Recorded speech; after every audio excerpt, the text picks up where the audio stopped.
Ride along each week as we share proven strategies to strengthen your business, energize your team, and create the business success you've been dreaming about. And now, here's your host, Rich Allen. How well do you and your leaders model your desired behaviors?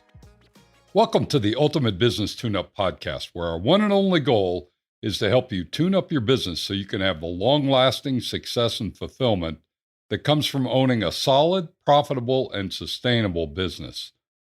Each week we dive deep into a single topic related to improving your business, improving your team engagement, or improving the relationship with your customers. Before we get started today, let me say Happy New Year. Unless you're pulling this episode out of the archives, you're listening to this just after you've celebrated the beginning of a new year.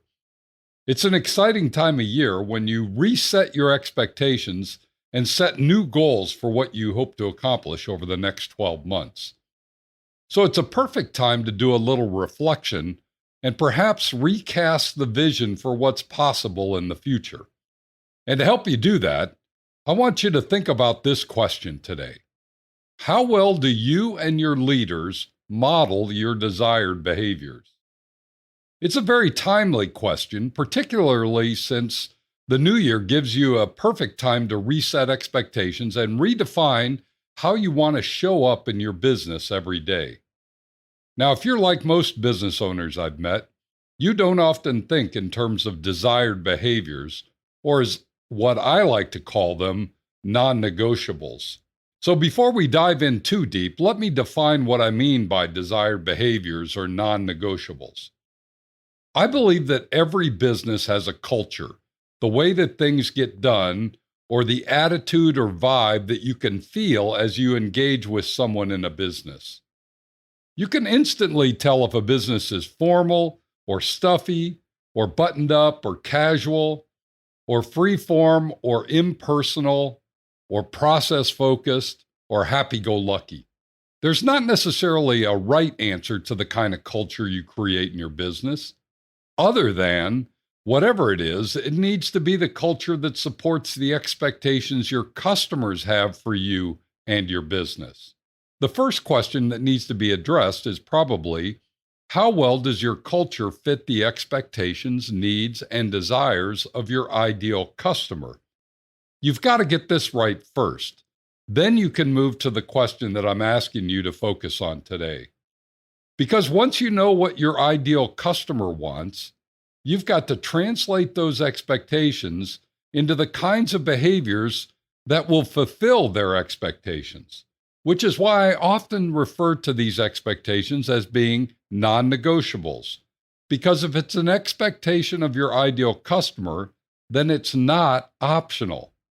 It's not a behavior that you or your team can show some days, but not every day, or a way you can talk with your customers when they walk in your office, but not the way you talk to them on the phone. Your desired behaviors are the behaviors that you will require from each and every person on your team each and every day that they're representing you and your business, whether at the office or in the field or even online. So you have to define in crystal clear terms the specific behaviors that you expect, require, and in fact demand from everyone on your team. If not, this is where you have to start. I was with a client this morning and we had this very discussion. He has a relatively young, newly hired team, and it was clear that there had never been a conversation or discussion about the specific behaviors that were non-negotiable. As we discussed what they were, I used the example of how Disneyland has become a make-believe world where people will travel from around the world, pay lots of money just to experience the Disney magic. It's because Walt Disney had a simple rule. A cast member is never allowed to be out of character when they're in the park, or what he considered to be on stage. The moment they open the door to the park, they must be in character, regardless of how they're feeling or whether they had an argument with their spouse or if they're mad at a coworker. The absolute non-negotiable at Disney was that the park was truly a make-believe world where princesses lived and Mickey and Minnie were real so there was absolutely no room for anyone to be out of character. And the same is true for your business, which is why you need to define with absolute clarity the non-negotiable behaviors that you expect and demand from everyone on your team when they walk into your place of business or engage with your customers, whether in person or virtually. If you haven't written them down in a document, now's a great time to do that. Just pause this podcast and do it now. I'll wait.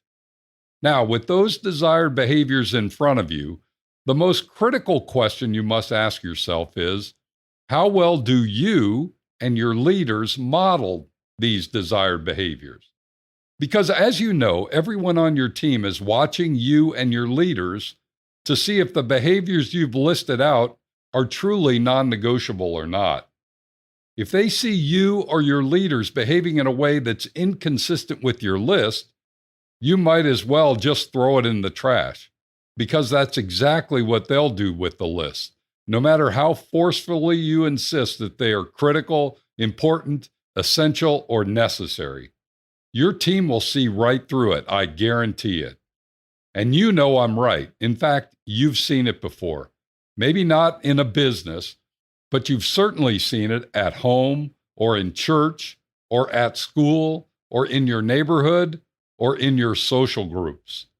It happens way too often where someone will define the expectations of a group of some kind, a family, a congregation, a club, or an association, and before you know it, the leaders of that group are violating the expectation, and everyone in the group is left scratching their head.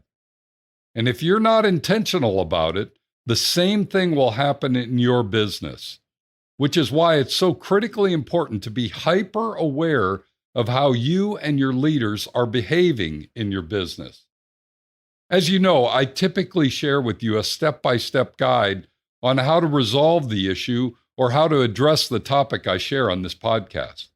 But today, I simply want to raise your awareness and ask you to be harder on yourself and your key leaders than you are on the other team members on your team.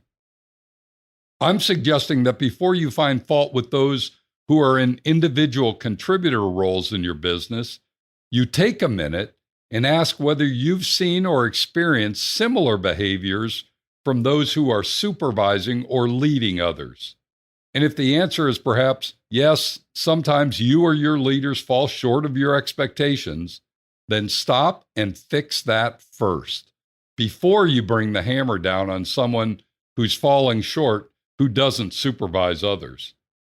The result will be a higher level of respect and admiration for you, as well as a recognition that you're holding those in leadership roles to the same, if not higher standards than those you are in non-supervisory roles. Yes, it may be very hard to call out or confront someone who's in a senior position in your company, but in the end, it will pay big dividends when you need and want the poor behavior to stop.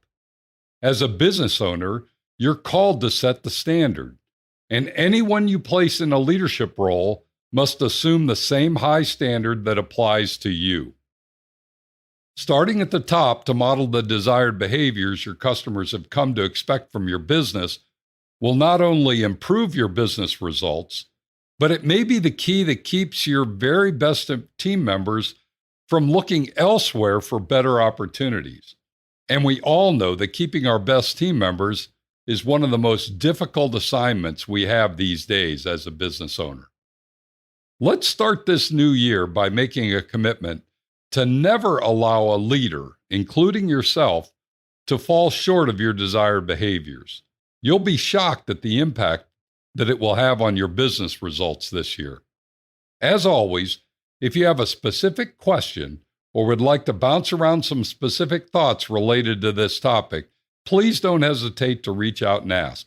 I'd be glad to help you address the tough situations where someone you've assigned as a leader is falling short on your desired behaviors. And thanks for sharing this podcast episode with your fellow business owners.